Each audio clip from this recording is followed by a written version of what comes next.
Hey everyone, Scott here to discuss Before Sunrise, starring Ethan Hawke and Julie Delpy, directed by Richard Linklater. Now, I've seen this once before. I've seen the three Before Sunrise, Sunset, Midnight once, and it was about a decade ago, and I don't remember too much about these movies except I watched them for a podcast I listened to.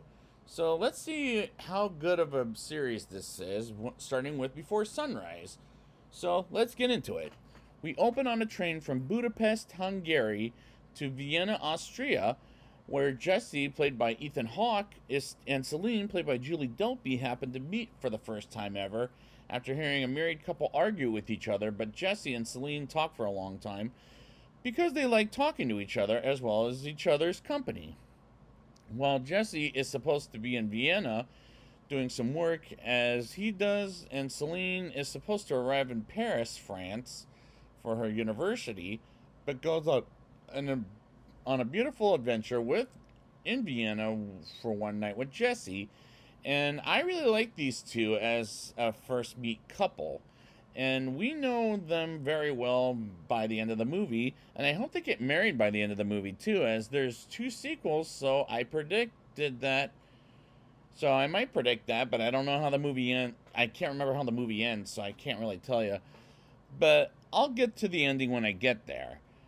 We get to Vienna, and Jesse comes up with a crazy idea for he and Celine to spend the day in Vienna.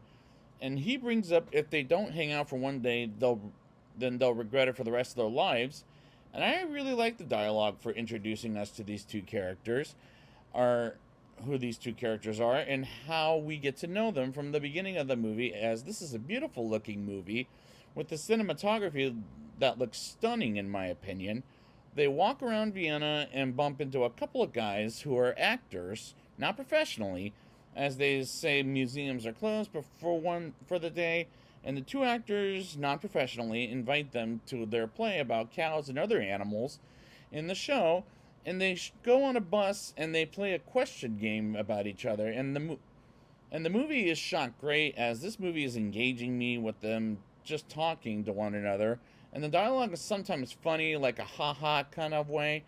They get off the bus to go in a record store as they hear some records and walk around Vienna, which looks beautiful, as they spot a rabbit while going to a nice quiet park.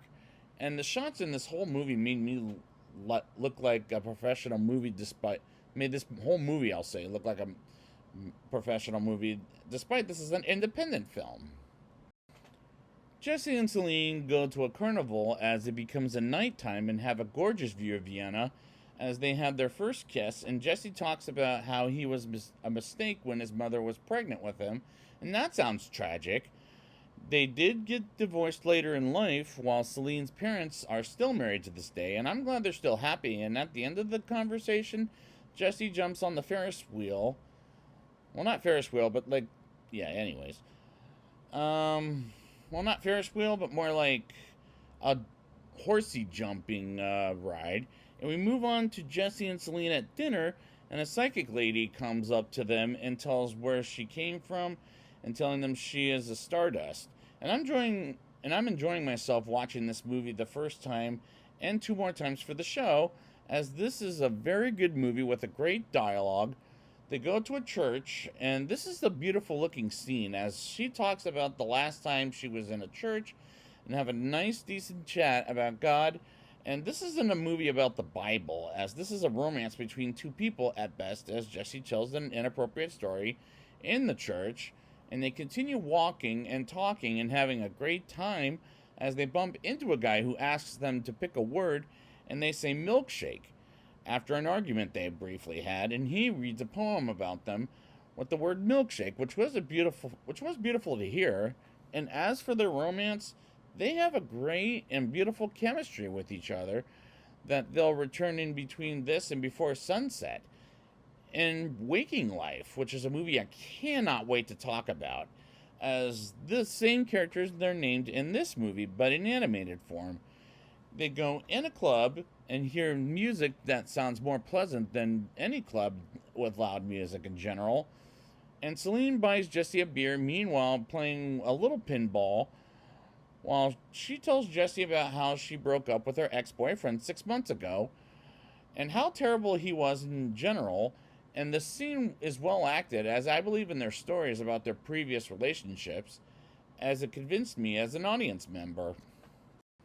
Jesse and Celine walk around some more at nighttime, as Jesse doesn't have enough money for a hotel, and chat and about how Jesse had a girlfriend where some guys say to her nice ass, and she's like, fuck you, dickheads. And they walk towards someone dancing along with an audience for a brief moment and walk away and sit somewhere and talk some more about having a nice, caring relationship, which is beautifully written by Richard Linklater, who does a great job not only with directing these two actors by being in love and writing their lovely dialogue. They play a game of telephone and pretend to act like they're opposite gender, which was haha funny. And they talk about how the next morning they're not going to either remember nor see each other again, as they're hating that feeling, and try to talk about how they should visit each other and make the rest of the night be great, and make up in a handshake, and it depresses her, and say a brief goodbye as music comes on, but the night is not over yet, as they go to a bar to get a wine, as Jesse doesn't have enough money for the red wine, and he asks for the address of the bar, they're at currently, and mail him the cash, and he says fine and gives it to him, and they go to a park as they kiss, and she feels guilty to the point she will be very sad to never see him again, as they want to see each other again, as she decides to sleep with him, as they continue to kiss, and these scenes are wonderfully acted and shot, in my opinion.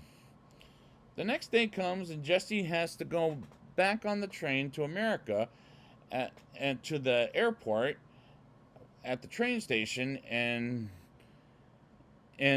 Celine goes back to Paris, and they hastily agreed to see each other at the same place 6 months from when this movie takes place, as the train is about to leave, and the climax was beautiful, but at the same time, it was sad because they won't end up together.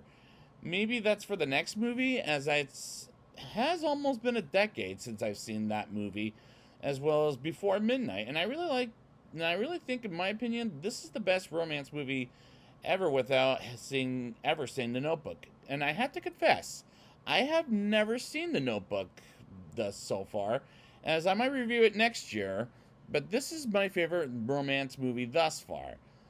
So, for that reason alone, happy before Valentine's Day from this movie and from me, and, you know. Now it's time for my rating. I'll give this movie a 8.5 out of 10. I like how director Richard Linklater writes these characters as well as who they are and what they're all about, as we get to know them from start to finish. And this is a beautiful looking movie with the cinematography that looks stunning. It's shot great, as this movie engaged me while they talk to one another, and sometimes the dialogue is funny in a ha-ha kind of way. And there's so many great shots in this movie, and which makes it